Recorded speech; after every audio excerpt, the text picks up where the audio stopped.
Hello, friends, and welcome. I'm Pure Elise. And I'm Joe, and this is the Esoterics Podcast. So, hi, Fiora, how are you? I'm good, good. I'm excited to be here today. Yeah, yeah, we have a fun thing going on. We have a fun episode today. Yes, so today we are going to talk to our special guest, Alyssa, and she's going to tell us about reading and interpreting animal energy from an energetic and emphatic perspective. Yes, the woo perspective, too. We'll get into the woo perspective The woo perspective. and, yeah, all that fun stuff. So here's our conversation with Alyssa. All right, today we're sitting down for a conversation with Alyssa. She is an RVT, a registered vet technician, and today she's here to talk to us about animal communication. Hi, Alyssa. Welcome. Hey guys, how are you? Good. Thank you for joining us. What a fun topic to explore. I'm excited to get into this. I'm excited you're excited. I love this topic. So I wanted to ask you, so how did you get started with communicating with animals? It was something that I always did, and my mom knew I always did. So my mom always wanted me to be a veterinarian. And my whole childhood, I'm not going to be a doctor. I don't want to be a doctor. I don't want that responsibility. No, thank you. And then Mm-hmm. when I was 15, I found out what an RVT was, and I was like, "Oh, I could be a nurse for animals. I'm down for that. That's still really cool, but a little less responsibility." So yeah, it's just been a part of who I am since I was a little one. Very cool. Awesome. Very cool. So tell us a little bit about yeah, where do you just tell us about it? Start someplace and fill us in on Okay. the good stuff. So when I was really young, when my mom was like discovering this about me and stuff, it really honestly started with like the neighborhood cats. I'd be playing Oh, outside, and they're the same way with my mom. They just come over and hang out. We'd be outside in the backyard or gardening or whatever, and there's multiple cats hanging out, and like little dogs running around. Like we would just always we always had them around, even though they weren't ours, didn't belong to us.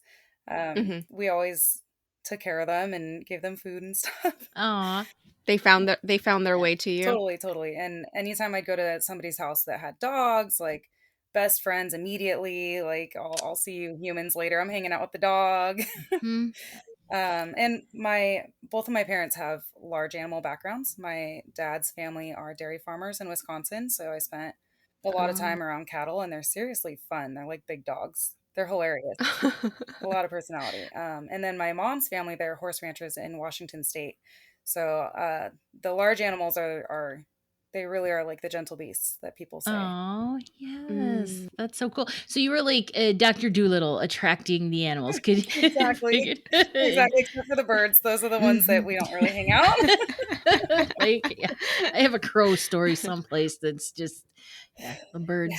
birds, and Yeah. I agree. So when you would hang out with animals and all this, were there times where you would find that they were giving you a message, or how did that work?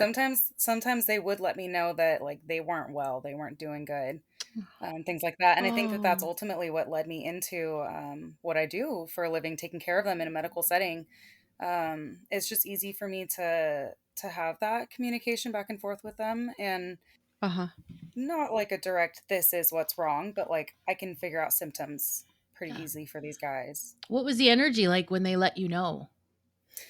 It's almost like energy is color for me, really. Ah, I Okay. kind of yeah. get a sense of how they're feeling with like an idea of a color will just kind of pass through my mind. And like darker energy, heavy energy is when they're not feeling well. And if it's like something that's more acute and not chronic, it'll be more like a red feeling than. Mm.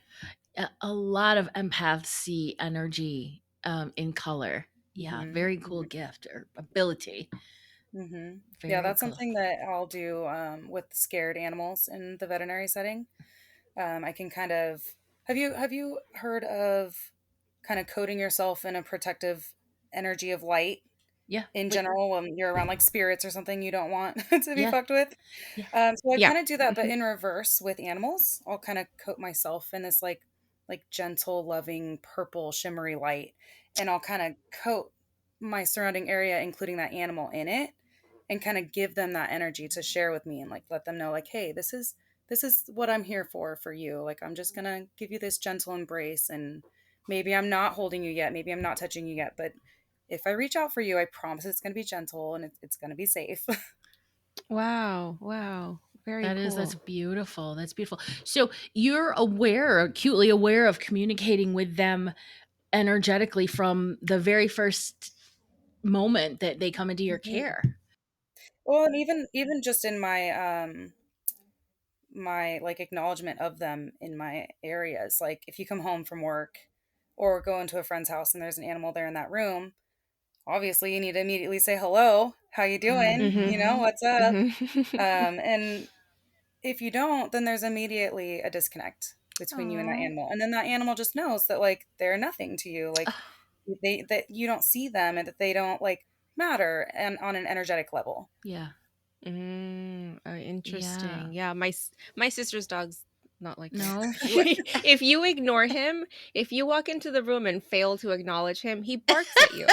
He has a special little bark. He's a smaller dog, but Uh-huh. he's a special bark where if you did not acknowledge him, like, hello, how dare Uh-huh. you? I'm here, Yeah. say hi to me. Yeah. And that's the more extroverted dog. That's yeah, that's my kind of dog. So what about the like the trainers that say like Hollis is a jumper, so they tell me like don't when new people come in, don't acknowledge him. Well, it Mhm. not only does it really like hurts Hollis, but the human Mhm. has more trouble with it than the dog does, and I'm They just do. and they They don't do. listen more than the dog. What you got to do is let them each say a quick hello, and then the ignoring has to start. The person that is ignoring the person has to tell the dog when you calm down. And that's the thing is, dogs Um, and animal they all know key words in the human language, whichever mhm. language people are speaking, Spanish, English, whatever. Um, whatever they're aware of the most around people speaking around them, they pick up on words like calm down, or quiet, or settle. Settle's one Sit, of my favorite. Hmm. settle. Okay. Hmm.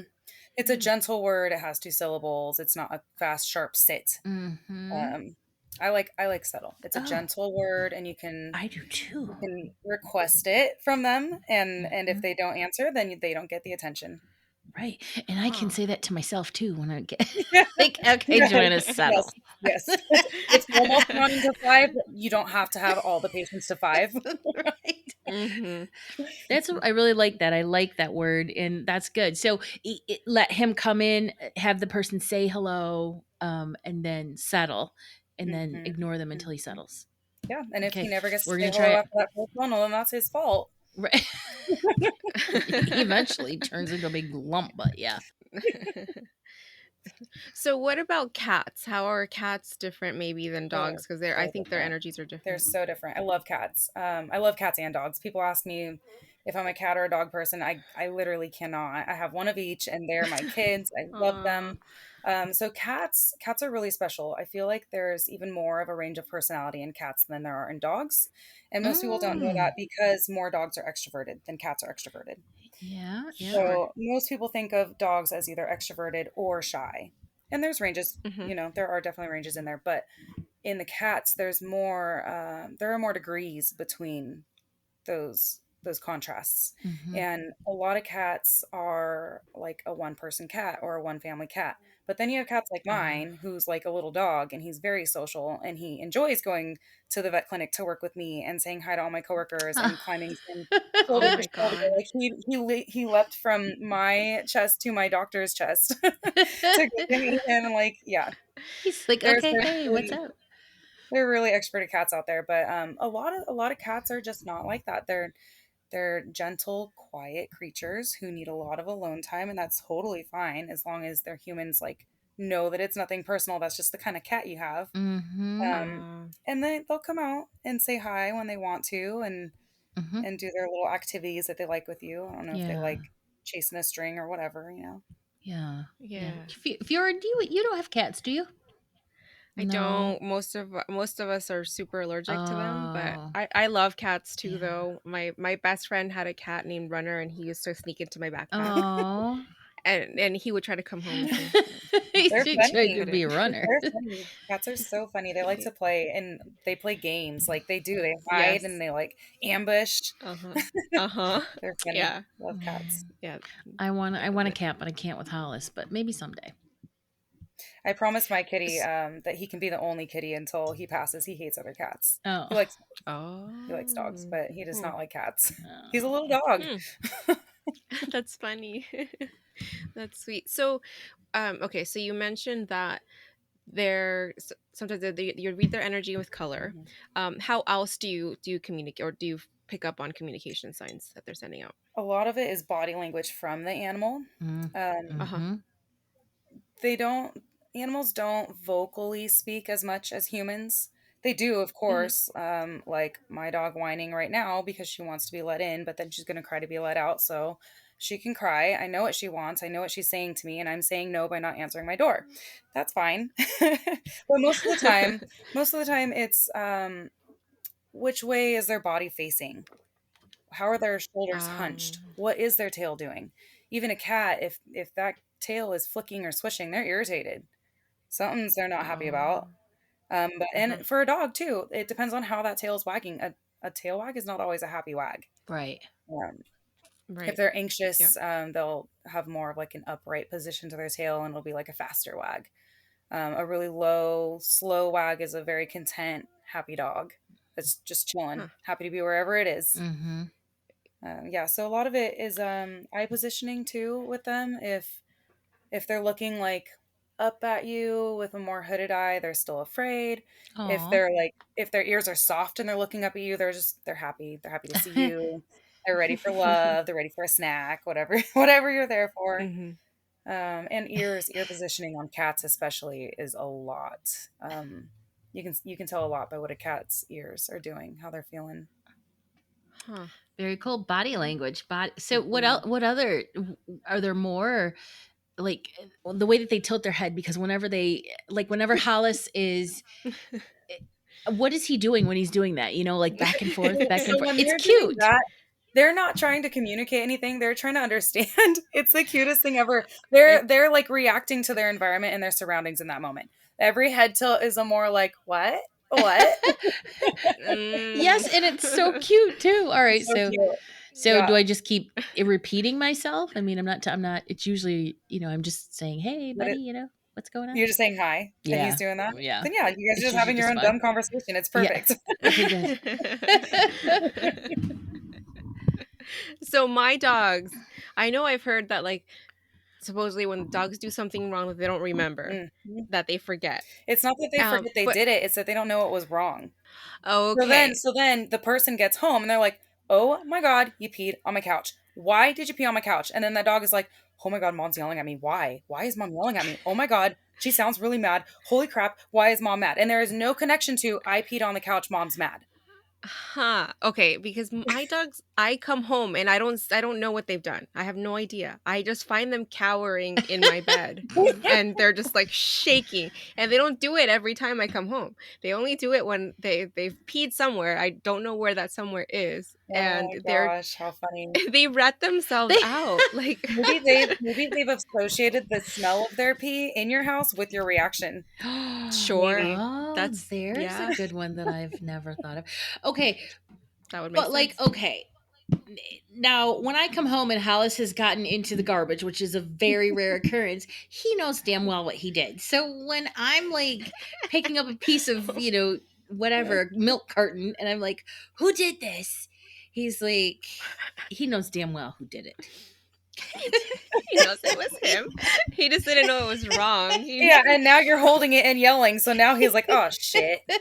I Yeah, fully He believe fucked he up. knows it's wrong. I don't trust him. Um, so you say it's better to not scold them when unless you catch them doing it. yeah, Yeah, yeah. yeah. And if is this something like, do they have an option of going outside and they're choosing not to use that option? Yep. Yeah, that's Yep. Mhm. stubbornness. Yeah, my Oh dog does that every yeah, once in they a have a little while. doggy door. Yeah. Mhm. Stubborn. Yeah, my dogs have a doggy door, and then my husband yells at them. He's like, "I cut a hole in the wall for you assholes." And you They still do this still shit. do it. I mean, that's the crazy part. Like, you have access. What is the problem? Or when they come back in from going outside and then, crap by the door. It's like, what was wrong with the other side of the door? The outside part of the door. Yeah, that's the part where I wish communication was like actual words back Mhm. and forth. Yeah, next lifetime. I'll Right. I'll just put an upgrade for next lifetime. So normally the way that you use your animal communication ability now, is it mostly just in the work environment? It mostly yes, but I do use it a lot with my pets and particularly with my boyfriend, trying to teach him like, hey, this is what they're saying right now. Your Huh. communication, you guys just are not on the same wavelength right now. Like, let me help you get there. And Uh-huh. then trying to help him like outsmart our dog Ah, for certain things, you know. Yeah. Like having consistent rules. She's not very smart, so she needs consistent rules because if you break it once, well then it's not a rule anymore. mhm, Mhm. mhm. So have you had these abilities? I mean, I know we talked about when you were younger, but have you Mhm. had other abilities? Like, can you sense the same in people? Because energy is energy, and even though the tells are different in animals and humans, it's also empaths also learn the Yes. tells in others. Yeah. So it's not the same way with humans as it is with animals. With humans, I'm more of that true energetic empath where I feel in my body whatever's happening with that other person. Ah, Or so the if medical I empath, walk yeah. into a room, I know exactly what is going on in that room. Right. And if the energy is like heavy or whatever, I'm going to be a much quieter version of who I am. I'm going to just keep to myself and not push around water that's already angry and Yeah. kind of stay out of the Mhm. way. But yeah, definitely, definitely with humans too. Can you see colors with humans? No, no. It's just a feeling. It's just my body knows. And it kind of connects to like not being able to like watch gory movies or anything because I feel whatever's happening on the screen like in my body. I can't Mm. handle it. That would, I mean, that's cool, but I wouldn't want to, but that's not cool. I can't do it. It's A Mhm, not fun. lot of mhm. empaths say this. Yeah, Yeah, I that can't. they can't watch. Yeah. Mm-mm. No. Can you watch like scary stuff and gory stuff? Oh no, you can't watch gory stuff. I No. can't. No, I can't. I end up having dreams about it Me is my too. That's the problem. other thing Yeah. too, is that Ah. whatever like jolts my nervous system throughout the day shows up in my Mhm. dreams. Yep, Oh, isn't that this? exactly. The scarier, the gorier, the better. Yep, Oh I Lord. love that stuff. Yeah, yeah, it's You weird. can edit Flores by Mm-hmm. Joe. Mm-hmm. Mm-hmm. I don't know why. Ever since I was little too, but yeah. You must have that part to shut off. Like, it Oh, doesn't go it is my anywhere. sevens can compartmentalize. Sevens. It's my Ah, birthday seven. Yep. Mm, Ah, there see, you there's go. some insight there. We figured it out. Um. All right. What about like bonding? How do you? What about bonding with animals? Like, what can you tell us about bonding? Like, if you get a new animal or a new pet or something. yeah, that's one of my favorite things. Yeah. Yay. Has to be all on the animal's timing and saying and whatever that animal is open for. Um, I think especially if you're adopting an older animal, you need to give it as much space as it wants. Like definitely like when you walk in the room, say hi and talk to it, and when you are leaving the room, like say, I'm gonna go to the kitchen, make myself some food. You can come hang out if you want to, or like I'm that person that is constantly talking to my anims. Nice. I like Like it though. Hmm. if I go to somebody's house, they know where I am because I'm talking. So with a puppy or a kitten, they're gonna want all of your time and your Mm, attention. So you kind of need Mm-hmm. to be aware of what kind of pet you're bonding with, yeah. and if you know the history of that pet or not. So like Fiora said, her bird does not appreciate men. A lot of dogs Yeah. don't appreciate men or cats that are older and end up in shelters because men get loud when they get angry and that's scary and it kind of traumatizes a Um, lot of pets. So that's a really common one for Mm, animals not to hmm. like men. And if that's the case and you have men in your family, that man just has to be okay with giving it a little more space than everybody else and eventually hopefully that animal will come around. And if not, then that might not be the best fit for that family, which is a hard thing to come to, but Yeah. that happens. People try to bond with an animal, and every once in a while it's not the right fit. Hmm. How Yeah. long does it Yeah. typically take to figure that out? For me, I've only had to like give back a few animals in my life, and I figured it out over like a month or two. Like I give it enough time to tell me if it's really bad or not. Mm-hmm. And if it's not really Mm-hmm. bad, like I had my last kitty. Um, her and my current cat lived together for 8 years, and at the end they still didn't always love each other, but it Mm-hmm. was it was never brutal. It was never I needed to take them to the vet to have surgery because they effed each other up or anything. Like Oh, they never yeah. fought like Oh that. yeah. So I kept this second cat because there was no way it was ever going to get another home. It was 11 when I Oh, adopted her, and she yeah. was a black cat. There was with kidney disease. There was no way she Oh was going to find another no. home. So Yeah. with her, I kept her the entire 8 years, even though she didn't completely get along with my other cat all the time. I just gave them their space when they needed it, closed doors in between them. That's totally fine if you get a few hours in this bedroom by yourself to chill out and then join the family later when you want to be a little bit of a nicer kitty, Mm-hmm. and not hiss and swat. But I've I'd be had like, other cats screw it. that, I'm in it for the night. well, and I've had other cats that I've tried to give a home to that did make my other kitty need to go to the vet and have Oh, be stitched up. So Oh, like there's lines, yeah. and as soon sure. as a line is crossed in your home that you're just not okay with a pet, then it's time to try to find a better home for that pet. Yeah. And you Yeah. have to be Yeah. okay with you not being the right place for that pet. Yeah. Yeah. Does that happen more with shelter adoptions versus like adoptions from a very young? I mean, from like a brand new kitten or a puppy Yeah. or bird or Well, I'll say yes, overall yes, but there are a lot of puppy or kitten adoptions that get returned because people don't understand what a huge responsibility is. It's a baby. right. It's a Yeah. baby. It's just not a Mm-hmm. human. And it needs Mm-hmm. all the same things that that human baby needs, and people a lot of times aren't mentally prepared for that. Their lifestyle isn't prepared for that, and it's a lot of Yeah. work to Mm-hmm. train an animal where to go potty and Mm-hmm. acceptable house behavior for that person, because everybody has different house rules for their pets, right? Mm-hmm. Mm-hmm. So Mm-hmm. in order to get that pet to understand, it takes that consistency and showing up every day and asking the same things of it every day. Yeah. So it takes a lot of time, and puppies and kittens, some are fast learners and some are not. Mm-hmm. There's a Mm-hmm. reason we work with labs and guide and goldens at guide dogs. Yes. Do you want to talk about that? Do you want to talk about that Sure. organization and what you do and all that Yeah. stuff? Yeah. Guide Dogs for the Blind is a nonprofit guide dog leading school for blind people in all of Canada and all of America. Our headquarters are in Santa Fe, where I work, and we do our own breeding program. So we know all the like medical history of our colony. We Oh. do sometimes like trade dogs with other corporations, other organizations out there that do guide dog schools, just to like mix Mm-hmm. up the gene pool sometimes. Ah, yeah. Sure. Um, Mm-hmm. Mm-hmm. but it's really amazing. We have people come to Santa Fe. We have dormitories that they live in for 2 weeks. We feed them. We do their laundry. We do all their training with their dog for 2 weeks. And then by Okay. the end of the 2 weeks, we have a graduation. And now we call them like a graduated team. So it's that graduate and their guide.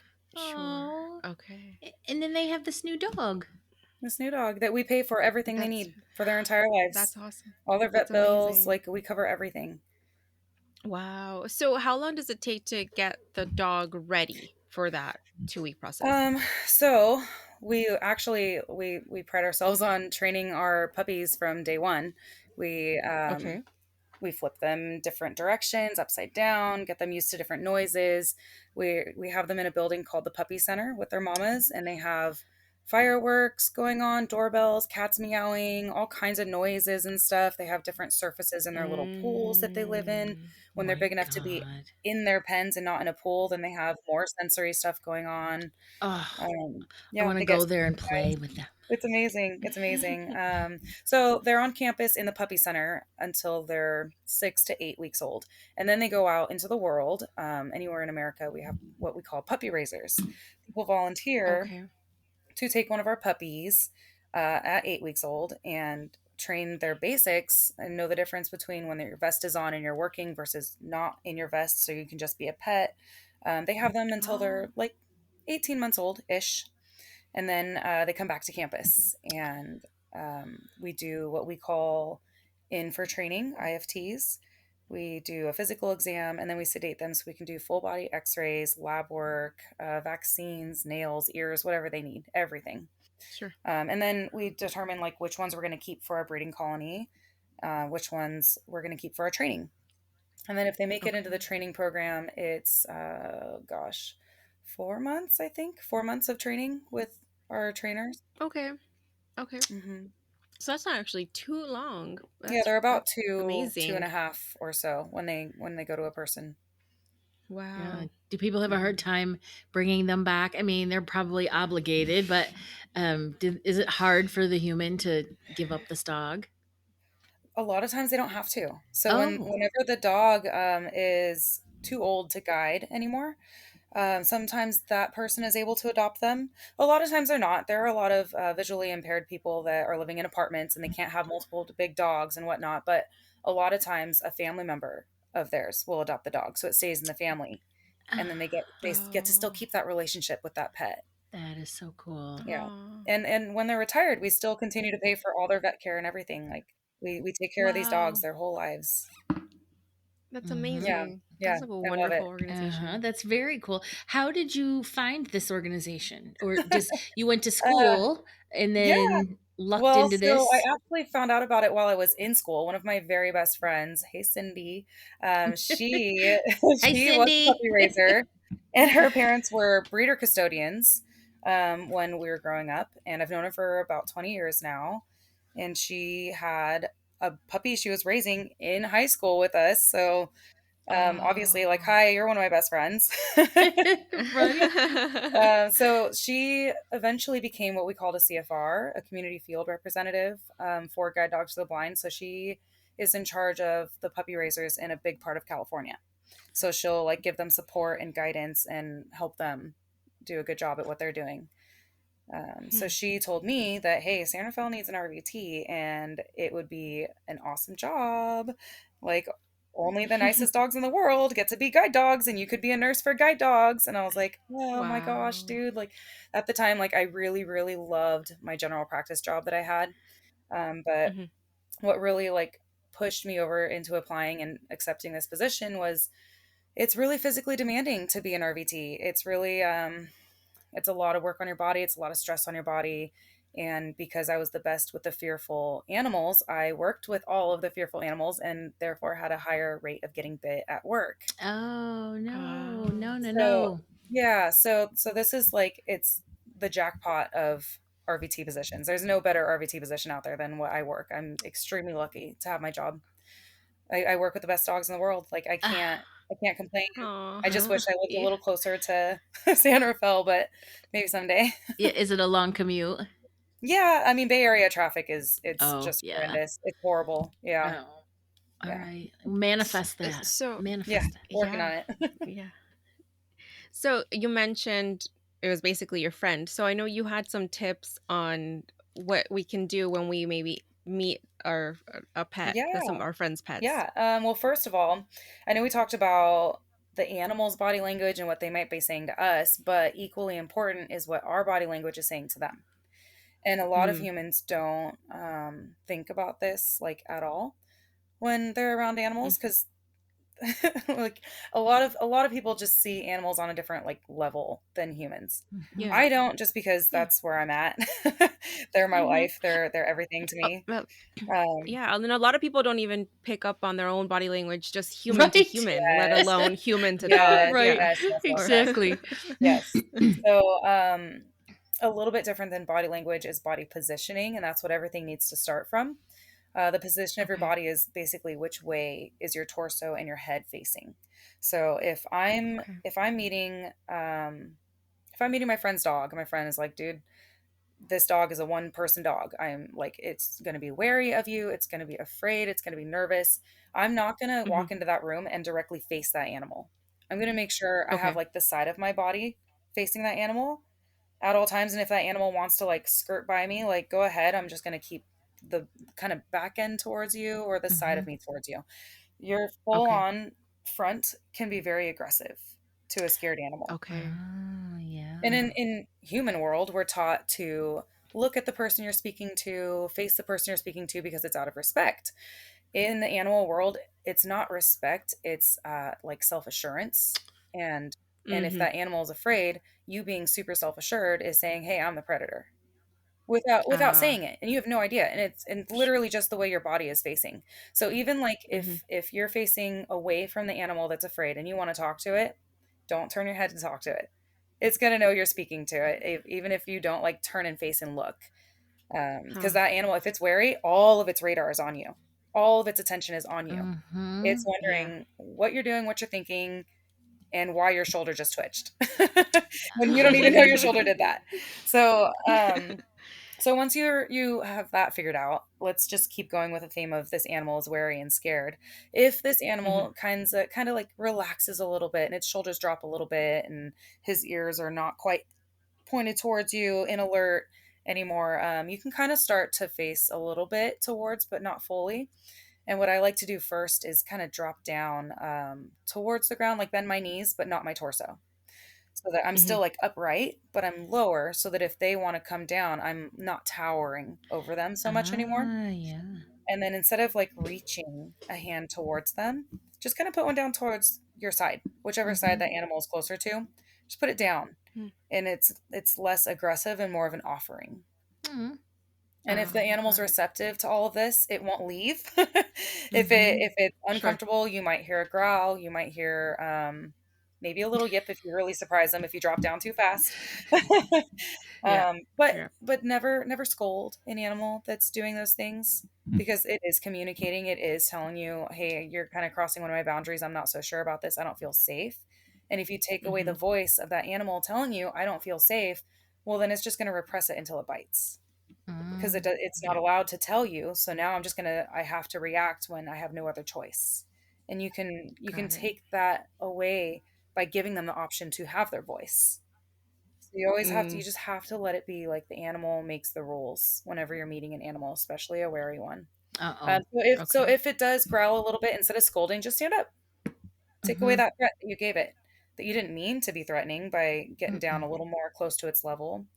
And the reason Yeah. I say not to like lean over when you go down with your knees is if you get all the way down, like all fours on the ground, now you're like lining up to attack because now you're completely on its level. And that can Right. be Okay. very Mm-hmm. scary for them. I see. Yeah. So, Fiora, when Honey is barking, does that mean you can't tell her to stop barking? Why? Like Why is she barking though? she's barking That's at me. She barked. She was a cold thaw, and we'd make friends, and then 5 minutes later, I'd leave the room and come back, and then all of a sudden, I'm the asshole again. And I think with her, she's like that with new people. Just anytime someone's new, hmm she just that's what I've learned though is, and I told that my kids this is like when she's barking, don't start yelling at her right. because now she thinks you're barking with Exactly. You're her. Like escalating the just now situation. we're Absolutely correct. Yeah. yeah. Yep. Because now this So dog has its little tiny humans in its pack, and we're all doing the same uh-huh. thing. We're all barking now. Yep. Yay. So yeah. We made friends like the last day, I think, but I had to pick her up like twice. Yeah. I had to pick her up and Yeah. coo twice, and then Oh she my was fine. gosh. Yeah. Mhm. Yeah, but she thinks she's a baby. Is she lets you pick her up and swaddle her, and she's just like, "Fine, like I'm a baby." Oh my gosh, that's great. Listen, all these techniques that you have are fantastic and amazing, but it's how do you like for me it's like but I've always done it this way. Do you know what I mean? Or I have all these terrible habits, when it comes to animals. Um how do you how do you deal with that with people that are like adopting the animals or are Well, they trained as well? I'm lucky now that I never have to deal with that because guide dogs belongs to our organization. So these people that have our Mhm. animals have to do what we say. It's Right. just the way it Yeah. is. You have our animal. But when Yeah. before I worked for guide dogs, when I was just in general practice, it just comes down to coaching. It just you Yeah. can only do so much, and you as long as you don't think that that animal is being absolutely harmed, you have to let it be, and you have to come to peace with that. And there was a lot of heartbreak in general practice and a lot of things Mhm. that made me unhappy in a lot of the parent and pet relationships, and there's not much that you can do about it as an employee. Mhm. Yeah. It's not your place. I think people have to remember that at the end of the day, it's still just because it's a pet doesn't mean that it's not an energetic Right. Right. relationship. Exactly. And as much as you're going to train your dog, you're also training, you have to train yourself Hmm, too hmm. to Mhm. be able to have this relationship with this Mhm. pet. Yeah. Yeah. Yeah. So Yeah. Yeah. that's what we're trying to work on with our bird. Oh yeah, birds are a different story. They have their own What I rules. found, what I have found with the bird, much like most other every other dog I've ever had, he's very food, Yeah. motivated. So you can very easily win him over if you just give him a Mhm. snack. Mhm. Put something. If something is in his mouth, he can't bite you. So I gave him raisins and almonds and cranberries all weekend. and he didn't He bite did you at not that point. bite. Oh He my did not. No, gosh. he did not bite me when I was giving him food. Nope. No. Yeah. He's a So cute bird. Oh my god, he's so freaking cute. What colors he's is he? beautiful, but he's green, orange, yellow, and white. Pretty. Yeah, he's really pretty. Yeah. He's really pretty. He- Um, yeah. so do your abilities, because these abilities, obviously, right, we're going to go into the soul blueprint sort of portion of Hmm. this. So you have these abilities to connect with animals in a way that maybe some people don't. Right? Okay, you can read, you can see colors, all of these things. So have those translated? I know I asked about, seeing colors in humans, but do you also notice that because of those and because you work with those every day all day long, that your psychic or intuitive or empathic abilities are heightened in your personal human relationships? Are you a medium? Do you see spirits? Are you a channel? Like, how have yours manifested? When I was younger, I definitely saw the spirit of my mom's dog that we Oh, had when I was cool. a baby. Oh, Her name was Jenny. She huh. was this little scruffy dog. I saw her around the house, and when I got a little bit older, I stopped seeing her, but my younger sister would play with her after I couldn't see her anymore. But for like human entities and human spirits and stuff, I actually am more aware of them than most humans are. And I don't know if I'm just my third eye's more open than a lot of people Sure, you on this use it earth. every But day. It's strong. It's strong and yeah, yeah, exercised and all that stuff. Yeah. yeah. I'm very aware of spirits, and I'm very practiced in like shielding my energy Hmm. and like keeping myself safe. Hmm. Um, Hmm. so I'm totally fine being somewhere that has spirits as long as they respect the boundaries I'm putting up. Yeah. I'm not saying don't talk to me. I'm not saying leave me alone. I'm saying I only accept positive energy here. Hmm. I don't Sure. accept any of these negative vibes, any of these low vibes, any of these you want to scare me vibes. No, thank you. You can go. Yeah. Stay over Yeah. there in your corner where I cannot see Hmm. you because I'm choosing not to see you because you're ugly and I don't like your energy. Have you ever seen it like a like I personally have never seen a low vibrational energy. Like I don't see them. I don't feel them, see them. Not Yeah, evil or like mean spirited energies. I saw a really mean-spirited one in my vet tech school actually, and it was the same thing that like my best friend in tech school at the time could see, and she didn't know that I could also see it at first. Hmm. And where I Hmm. went to school for vet tech stuff was up in Los Altos, so it's in the hills, it's in the mountains, and the area of campus that our vet tech lab was the lowest part Hmm. geographically. Interesting. So Oh. I Huh. don't know if that had anything to do with it. It felt like it because it just felt like the energy got heavy and deep Yeah. Yeah. in Yeah. there, like not in a great way. Sure. Um, And we had 24/7 access to this vet tech lab. Like we had animals that lived on school. We were in charge of taking care of goats, a horse, rabbits, cats, and dogs, and Mhm. mice that lived on our campus. Um, and if we wanted to go in there and study, we had our skeletons and everything for anatomy studying. Hmm. So Mia and I were in there in the middle of the night one night, and this entity uh, was going from window to door, just all around, and it had never like been inside the vet lab before this Oh. night. Mhm.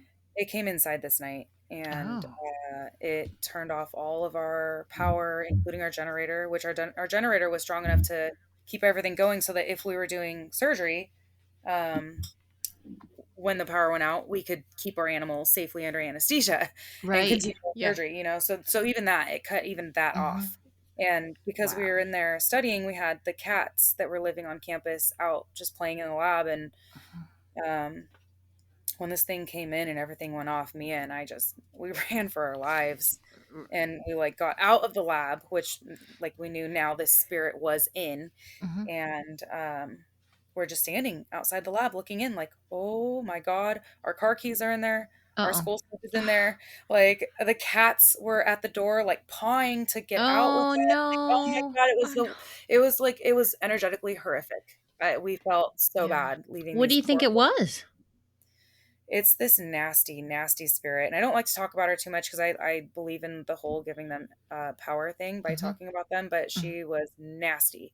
Like she was Mhm. the type of spirit that likes to know that she can make you see her when you don't want to. Okay, so she was an earthbound. Do you feel she was earthbound?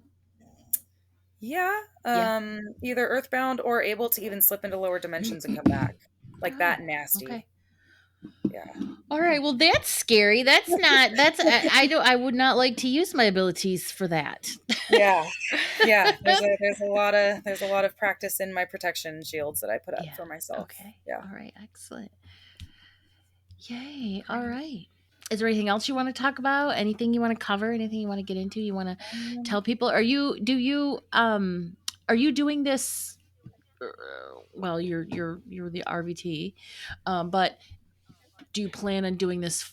On the side, or starting a business, or anything like that that you want us to talk about with our listeners? I actually don't. I'm one of those people that really enjoys just showing up, clocking in, doing what I do, and going home. Nice. I like my Nice. work to stay at work, and I do have on call nights where I have to be available 5 p.m. to 6 a.m. in case I have to go in Mhm. and help them do a C-section to get puppies out if a mom's not doing well giving birth. But I know ahead of time when those nights are going to be, so I can just be at home and not make any plans. And those are just my chill nights. We're gonna do some laundry and cook some dinner. Like, Nice. Yes. yeah, Yeah. yeah. So Aw. aside from that, like, I just really like having that part of my life be over there in Santa Fe. Sure. Yes. Yeah. Yeah. But I do have one fun fact to Yeah. share with everybody. It's one of my favorite things to like ponder. I've heard Joe say like questions for God, what I'm gonna ask God when I make it to the other side. Oh, My question shit. for God Yes. is something that scientists can't figure out about kitties. They don't know how cats purr. They don't know like physiologically what is happening to make a cat purr. We don't know what organ. We Oh. don't know like if it's something they're doing like just with their voice. Like we just don't know. And I think that's fascinating. Wow. Like, and there's a Yeah. bunch of different types of purrs that people don't know about. The main type of purr that people think about is like when a cat is happy and content and they're just sitting like on their human's lap and they're just purring away. Mhm. Mhm. But there's also like a purr for if they're in pain, Oh. or if their human is in pain. Even if it's just like emotional pain and they're crying, like it's a Mhm. different vibration, it's Huh. different frequency. And Yeah. there's a very high vibrational purr when it's a baby to the mom. It's like Oh, yeah. it's like a more urgent purr. It gets the mom's attention faster. Uh, so I think that's really cool and interesting, and I really like that's my one thing I would love to figure out one day. Uh-huh. Yeah. That is very cool. And cats are ancient. They go way back, right? To the pharaohs and Totally. Egypt and being honored and, yeah, cats are cool. Yeah, love Yeah, cats. I love That's a cool cats. fact. They're fun. that's awesome. All right. Well, I think that's all I had. I didn't have anything else. How about you, Joe? No, I'm just yeah, it was a fun conversation getting into a different aspect of animal communication. Very cool. Yeah, yeah, it was amazing. Thank you Yay. so much for everything you shared with No, us. thank you Thank for you. having me on, you guys. It's an You're honor. welcome. Thank you so much. Thank you guys. All right. That was great. Joe, do you have anything for us on the closing vibe today? I do. I do. I just want to talk a little bit about that full moon and lunar eclipse. We have one in Taurus on November 19th, and it is the beginning of eclipse season. All right. Now, you all know that I'm not like big into astrology as far as a knowledge base, but I do. I love the lunar phases. That is where I'm have the most interest. And so what I love about eclipse season is that it amplifies energies, and then it shows us where we might be resisting, the changes that are like already underway.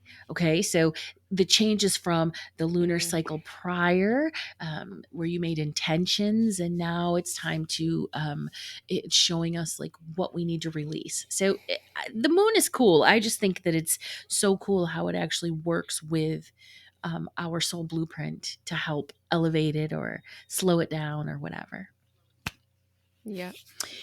Now, eclipse season and full moons can also make our emotions a little crazy. So it's a really good reminder that we are the only ones that are responsible for our emotions and our reactions to any and all energies, right? Nothing outside of us is more powerful than our own will. So it's a really good Yeah. reminder that we get to decide.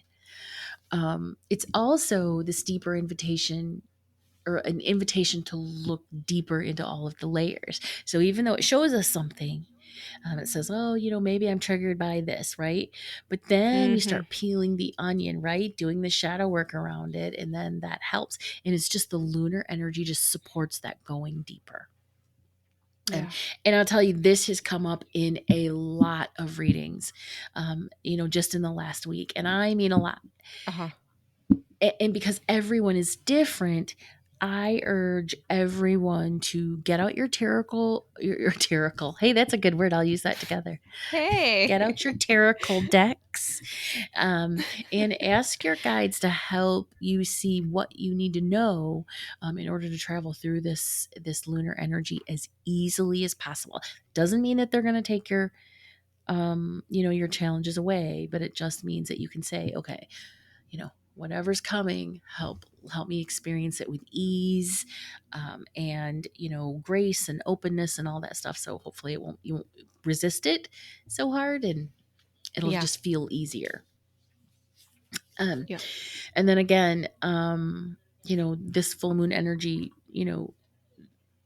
they help us cultivate that self-awareness, and then the ability to see what empowers and triggers us. So that's another reason that they're very powerful.